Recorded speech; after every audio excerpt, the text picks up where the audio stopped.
ফিলিস্তিনের মজলুম মুসলমানদের পাশে দাঁড়াতে গিয়ে ওলামায়ে কেরামদের তত্ত্বাবধানে, ওলামায়ে কেরামের নেতৃত্বে, আলেমদের ডাকে সাড়া দিয়ে অসংখ্য অগণিত মানুষ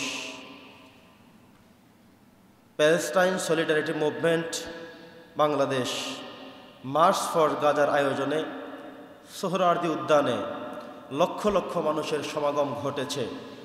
এটাই হলো বাংলাদেশের ওলামায়ে কেরাম, ইসলাম ও মুসলমানদের সবচেয়ে বড় পাওয়া। আমরা পড়ছি আলহামদুলিল্লাহ। প্রিয় সুধী, আমরা অনেক ক্ষেত্রেই ওলামায়ে কেরামদেরকে দুর্বল মনে করি, হীন মনে করি, ছোট করে দেখি, খাটো করে দেখি। কিন্তু আলেমদের ডাকে যখন মানুষ একত্রিত হয়ে যায়, একতাবদ্ধ হয়ে যায়, আপনি দেখবেন নিঃস্বার্থভাবে মানুষের ভালোবাসা প্রকাশ পায়। ইতিমধ্যে আমরা দেখেছি দীর্ঘ কয়েক বছর পরে মিজানুর রহমান আজহারি সাহেব যখন মালয়েশিয়া থেকে বাংলাদেশে তিনি প্রত্যাবর্তন করলেন, উনি প্রত্যেকটি বিভাগে একটি করে মাহফিল করার সিদ্ধান্ত নিলেন এবং সেভাবে তিনি বাস্তবায়ন করলেন। প্রত্যেকটি মাহফিলেই আপনারা পত্রিকায় দেখেছেন, এটা কোনো গুজব নয়, বানোয়াট কথা নয়, মন মতো কথা নয়। আপনারা দেখেছেন যে বাংলাদেশের যে সমস্ত বিভাগীয় অঞ্চলগুলোতে মাহফিলগুলো হয়েছে, প্রত্যেকটা মাহফিল এমন হয়েছে, পত্রিকার রিপোর্ট 8 লক্ষ, 10 লক্ষ, 12 লক্ষ, 15 লক্ষ এভাবে করে করে মানুষের সমাগম হয়েছে। তাহলে বোঝা গেল আলেমদের ডাকে, আলেমদেরকে ভালোবাসার মানুষ বাংলাদেশে কম নয়, অনেক বেশি। আলহামদুলিল্লাহ পড়েন। রাম এবং বাম যারা আছে তারা এগুলো দেখে তাদের কষ্ট লাগে। একটা মাহফিলের মধ্যে কত হাজার হাজার বাক্য কথা হতে থাকে, তন্মধ্য থেকে দুই একটি কথা যেটা তাদের গায়ে লাগে, এগুলো নিয়ে তারা ট্রোল শুরু করে দেয়, এগুলো নিয়ে তারা বাজে মন্তব্য শুরু করে দেয়। উনি একটি মাহফিলে এভাবে বলেছিলেন যে এক দল খেয়েছে আর এক দল খাওয়ার জন্য প্রস্তুত হয়ে আছে। এই সামান্য একটু কথা তিনি বলেছেন, এটাকে গায়ে মাখিয়ে কিছু কিছু মানুষ কত পরিমাণ ট্রোল, কত পরিমাণে অজস্র ভাষায় কথা এগুলো তারা বলেছে। প্রিয় সুধী, আমরা আপনাদেরকে মনে করিয়ে দিতে চাই যে এখনও সাধারণ মানুষ ইসলাম প্রিয়, আলেম প্রিয়, এখনও মানুষ ইসলামকে পছন্দ করে, কোরআনকে পছন্দ করে। এই মানুষের সংখ্যা বাংলাদেশের জমিনে অনেক অনেক অনেক বেশি। আলহামদুলিল্লাহ পড়েন। আপনারা দেখেছেন তো যে ফিলিস্তিনের একটি ইস্যুকে নিয়ে ডক্টর মিজানুর রহমান আজহারি সাহেব, শেখ আহমদুল্লাহ সাহেব সহ বাংলাদেশের অসংখ্য ওলামায়ে কেরাম বিবৃতি জানিয়েছেন যে আমাদের ইসলামিক জায়গা থেকে, ইসলামিক মাইন্ড থেকে, ইমানদার হিসেবে আমাদেরকে ফিলিস্তিনের মুসলিম মুসলমানদের পাশে দাঁড়ানোর এটা বড় একটি মাধ্যম।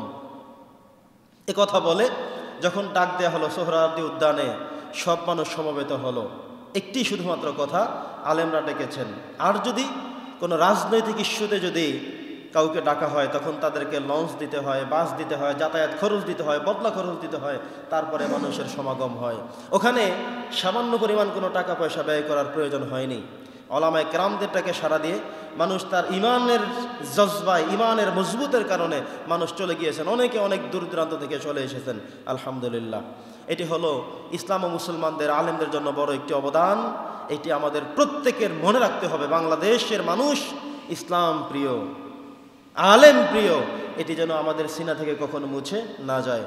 দ্বিতীয় কথা হলো, আপনারা গতকালকে দেখেছেন যে আলেমদের মধ্যে সবচেয়ে বড় 4টি ইসলামিক রাজনীতিতে যারা বিশ্বাস করেন এমন 4টি দল তারা একত্রিত হয়েছেন। বাংলাদেশ জামাত ইসলামী, হেফাজত, খেলাফত এবং চরমনাই। বিভিন্ন টেলিভিশনে বিবৃত হয়েছে, পত্রিকায় এসেছে। এতদিন পর্যন্ত আমাদের মধ্যে কিছু মানুষ এই কথা বলেছিল যে হুজুররা এক না হইতে আমরা এক হব না। এটা হলো একটা ফাইজলামি কথা। হুজুররা এক না হোক, কিন্তু আপনি তো আপনার একটা ইমানের জায়গা থেকে আপনি কোন পথে আছেন সেটা আপনি প্রকাশ করেন। উনি জামাত ইসলাম করবে না, উনি চরমনাই করবে না, উনি ওইটা করে সেইটা করে, আবার বলে যে হুজুররা একসাথে না হলে আমরা সেখানে নাই। এখন তো হয়ে গেল। ওলামায়ে কেরামদের মধ্যে সবচেয়ে বড় 4টি গ্রুপ যেটি বাংলাদেশের রাজনীতিতে তারা আস্থা রাখতে চান, রাজনীতিতে তারা বিশ্বাস করেন, রাজনীতির ময়দানে মাঠে কাজ করে থাকেন, এমন 4টি গ্রুপ, হেফাজত, খেলাফত, চরমনাই এবং জামাত ইসলাম।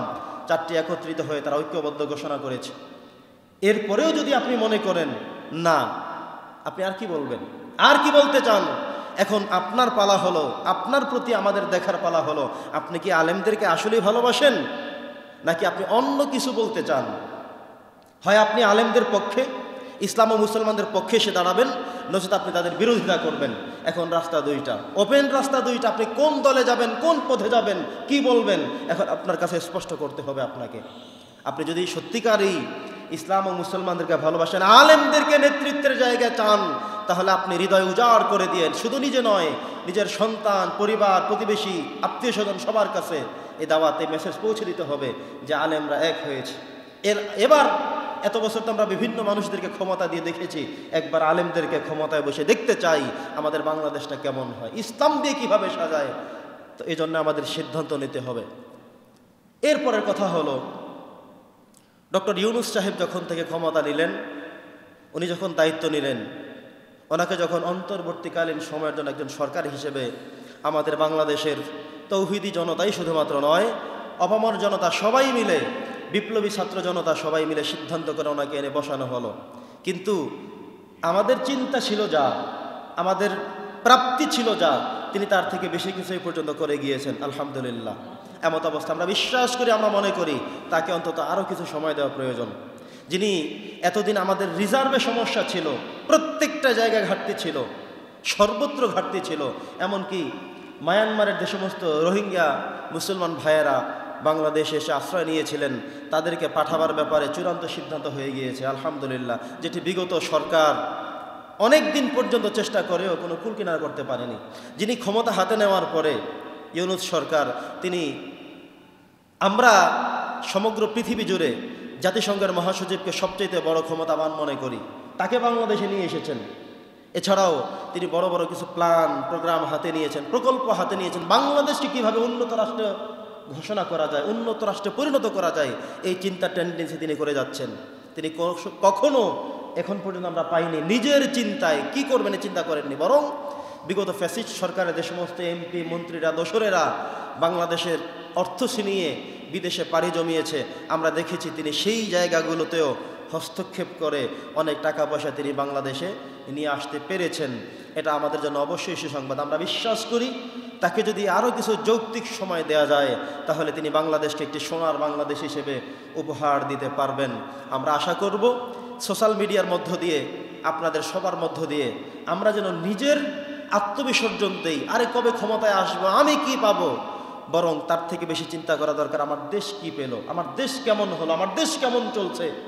যদি আপনি নিজের চিন্তা বাদ দিয়ে রাষ্ট্রের কথা, দেশের কথা চিন্তা করেন, তাহলে আমরা বিশ্বাস করি তাকে আরও কিছু সময় দিতে পারলে, দেওয়া হলে, তিনি ক্ষমতায় থাকতে পারলে বাংলাদেশকে সুন্দর একটি জায়গায় নিয়ে যেতে পারবেন। আমরাও তার জন্য দোয়া করি, তিনি যেন বাংলাদেশকে একটি, যতদিন তিনি দায়িত্বে থাকেন, যতদিন তিনি ক্ষমতায় থাকেন, যতদিন তিনি সুযোগ পান, তিনি যেন বাংলাদেশকে একটি উন্নত শিখরে, এমনকি আমরা তার জন্য দোয়া করার মতো একটি পর্যায়ে তিনি যেন রেখে যেতে পারেন। আল্লাহ তাআলা তাকে সেই তৌফিক দান করেন। আমরা বলছি আল্লাহুম্মা আমিন।